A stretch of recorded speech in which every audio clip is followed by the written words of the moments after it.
You're listening to the Wax Pack Hero Sports Card Minute, a podcast where we discuss both the hobby and business sides of collecting. I'm your host, Mike Sommer, and I want to help you buy, sell, and trade your way into a collection you'll love.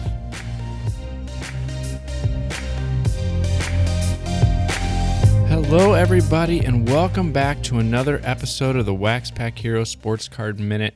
And today we're going to get into another highlight of one of my favorite personal collection items, and that is the Topps 582 Montgomery Club.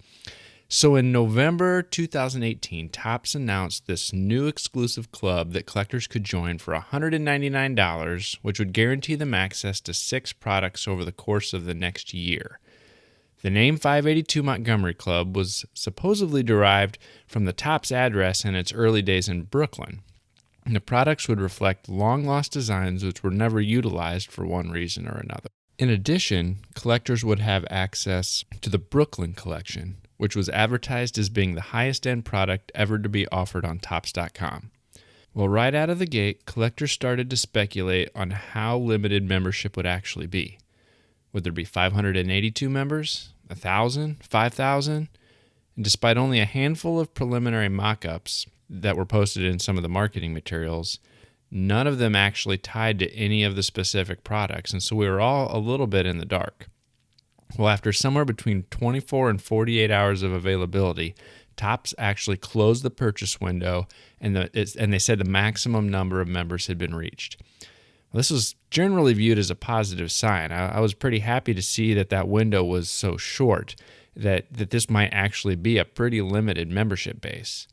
New members waited for an email which would welcome them to the club and fill in some of these missing details, but that email would never come. Anticipation built around this new club on Topps.com, but it was nowhere to be seen. We thought that we might see this new section spring up, but there was nothing there for the first good bit of time. And so what about some kind of indication on how soon this new introductory set would be? Nope, didn't get that either. And so what I kind of called a social experiment began. There were some unknown number of collectors, myself included, who spent $199 on a product where very few details were made available. None of us actually knew what we'd be getting other than a high-level description, but it seemed like not an insignificant number of people signed up. I was kind of comfortable at the price and the fact that there was some mystery and speculation around it. That kind of appealed to me a little bit. In my mind, for the cost of 3 or 4 hobby boxes of flagship, I'm getting in on this initial version of a new unique bundle of releases for the year. So that's a little bit of the preamble and the lead up to the Montgomery Club. I'm going to take a quick break so we can hear from one of our sponsors, and when I come back, we'll dive into what those first 2019 products were all about, and we'll talk a little bit about what we've seen so far in 2020. StarStock is a new trading card marketplace which is preparing to go live in April. Their goal is to be a faster and cheaper solution to sell cards, and they're looking for sellers who want to be some of the first to have their cards available for sale at launch. I'm going to be testing the platform with my own submission. They're offering a 5% sales commission with no other submission or processing fees. You send in your cards and they do all the work. Cards are insured and stored in a vault, and you can have your cards shipped to you at any time. You'll be able to buy, store, or flip cards at the push of a button. If you're interested in learning more about getting involved as a seller and getting your cards onto the site for launch, contact Mike Kuchera via email at mike@starstock.com. They're looking for sellers who have rookie and prospect cards of current players for the major sports. For more details, contact Mike Kuchera at mike@starstock.com or go to www.starstock.com. All right. Let's dig in a little bit to some of the products that we were offered in the first year of the club. The first thing we ever had access to was the Brooklyn collection. On December 3rd, 2018, some members received an email inviting them to sign up for the right to purchase 1 box of the Brooklyn collection cards. Some members got their email, some never got an email, but they had an option to buy 1 box and 1 box only of the 2018 Brooklyn collection. The material showed that the cards would be on 2 different designs, and you would get 5 autos for your $1,000 box.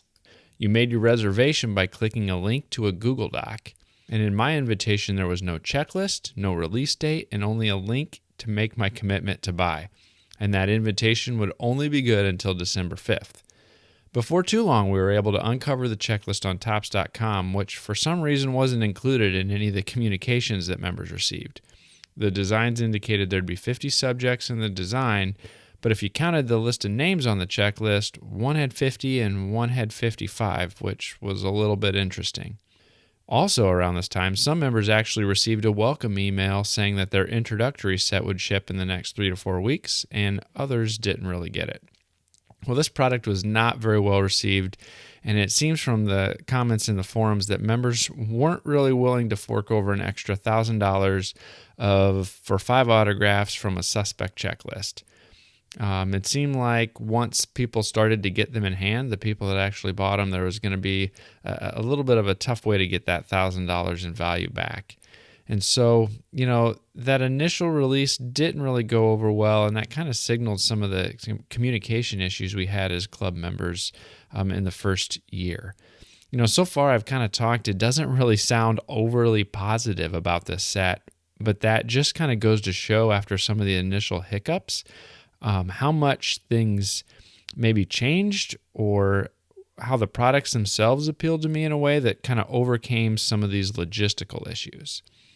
Well, after a couple more weeks, I actually ended up getting the first set, which also included an autograph. It had some pretty big names at the time. It had a Soto, Acuna, Ohtani, plus a bunch of other superstars. I ended up getting a Jim Rice auto in that set, which was pretty cool. And so that was set number 1. It was actually pretty pleasing. The thing that I wish it would do, which was a reoccurring story throughout 2019, was tell a little bit more of the story of what this set design came from. What was the lost design from? What era was it from? What year was it rejected? So that was set number 1. Set 2 came out in April, and it was actually a 20 sticker set. And it was modeled off of a 1967 design for a test product that they ran with the Boston Red Sox and Pittsburgh Pirates. I kind of like how they included this as it adds to that narrative of the product.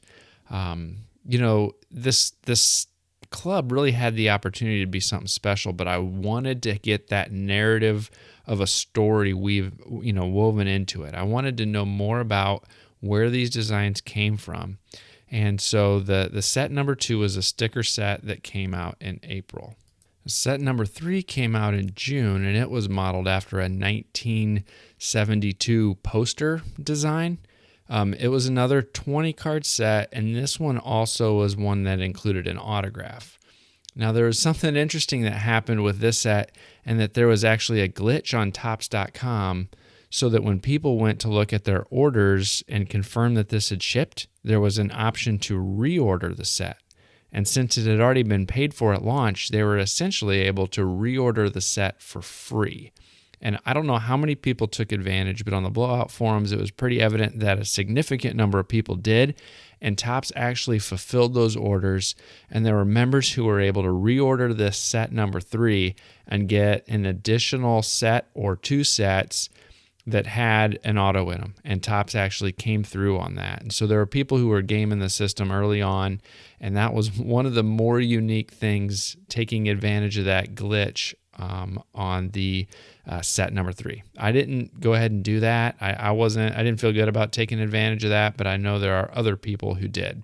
And this set had several superstars and several rookies, including Tatis, Alonso, and some of the superstars like Mike Trout. The 4th set came out later on in the fall, and it was modeled after the 1951 ringside boxing set. It was another pretty cool small set, but set 5 was probably one of the best packages that we got for the full year. There was a Mike Trout thank you card thanking members for being a member of the inaugural year of the Montgomery Club. There was a Members' Choice 20-card set that also had another auto, so that was the 3rd auto that we got for the year. And then finally, there was the sealed factory box set, which was essentially a Series 1 and 2 box set, and it had a specially branded 582 Montgomery Club logo stamped on each card. Those complete sets were initially selling for $150 to $200 early on, and I actually know there were some people who broke them apart and sold them as singles and got anywhere from $1 to $2 per card, and even more for some of the big name rookies. And so there were people who broke these apart selling them as singles who cleared $500, $600, $700 on those box sets, which is a pretty nice return. When the year started, I was cautiously optimistic about what the club would deliver, but actually, when all things were said and done, after looking at all 6 products, I don't think I could have been much happier with the products that we delivered.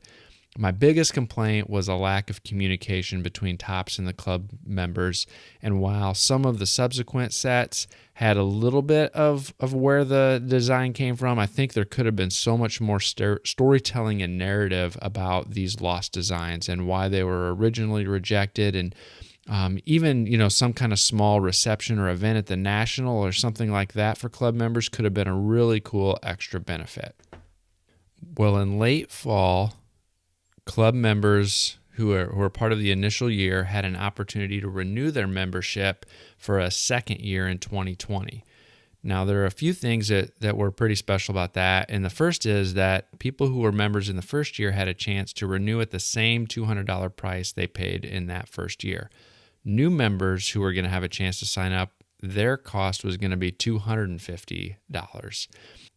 We had a chance to renew, and that other sign-up window only lasted for about 24 hours. Things sold out quickly again this year, which was kind of cool. We knew there was going to be more members in 2020. We weren't exactly sure how much, but that membership window was still open for a pretty limited time going into 2020.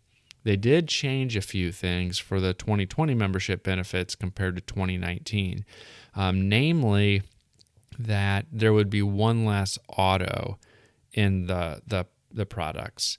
And so instead of having 3 autos over the course of the year, there will only be 2 in 2020.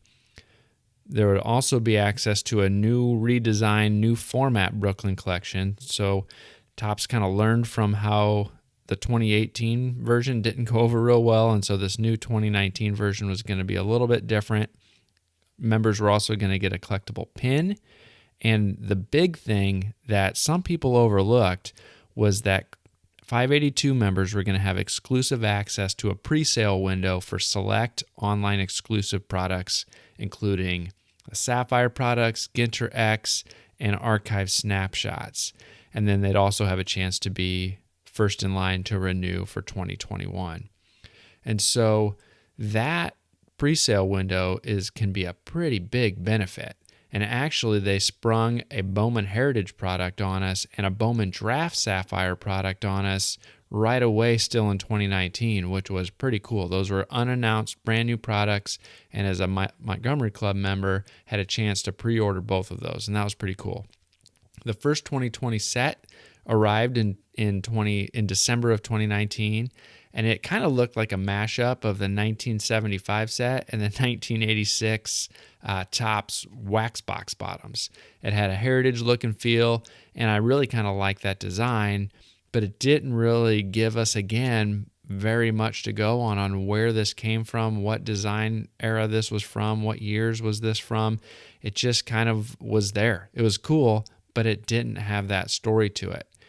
In late January, we actually got an email kind of recapping that initial set and announcing that the second set for 2020 would be coming soon. And that was a nice change of pace. It was nice to have some club communication, giving us a heads up, thanking us for our membership, and kind of letting us know what was going to be happening. And when we actually got that second set in February, it had a little bit more of a story to it. And in fact, even on the back of the cards, which were actually stickers, it was the sticker set for the year, the stickers actually said what it was modeled after and what it was designed after. And I just really like that aspect. I can't say that enough. If we're going to have a club that is based on designs from the past that were rejected or quote unquote lost, give me the story behind that design. That's something that means a lot for a product like this. So that's what we know about the Tops 582 Montgomery Club. I hope that gives you a little bit of a feel for what club members got in the first year and what we've seen so far in the first two products of 2020. I'm still really excited about this club. I think it's pretty cool. I mean, who doesn't like to be part of an exclusive club with a limited membership, with some early access to certain online products? I really like this club. I think it's a great thing that Topps is doing. I think it has so much potential to do even more. Like I said, increase that communication, increase the storytelling, add some additional experiences like I said, a reception or some kind of meetup at the National. Those are all things that could take this club to even greater heights and add even more to the benefits that there are. I'm really looking forward to the remaining 4 products that we're going to get over the course of the year, and I hope other collectors kind of feel the same way. Well, were you a member of the Montgomery Club in the first year, or did you get on board here in the second year? Let me know. Reach out at waxpackhero@gmail.com or follow me at @TheMikeSummer on Twitter. I also wanted to give a shout out to Nigel Eccles, who left a review on Apple Podcast, who said, "The podcast is super informative. It's well produced with great guests from the industry. A great way to find out about what's happening in the hobby." Thanks, Nigel. I appreciate it. And if you would leave a podcast review on your podcast app of choice, I'd really appreciate it. It really helps other people find the show. It spreads the word and helps other people understand what they're going to get when they tune in. Well, that's it for today. Thanks, and I'll catch you next time.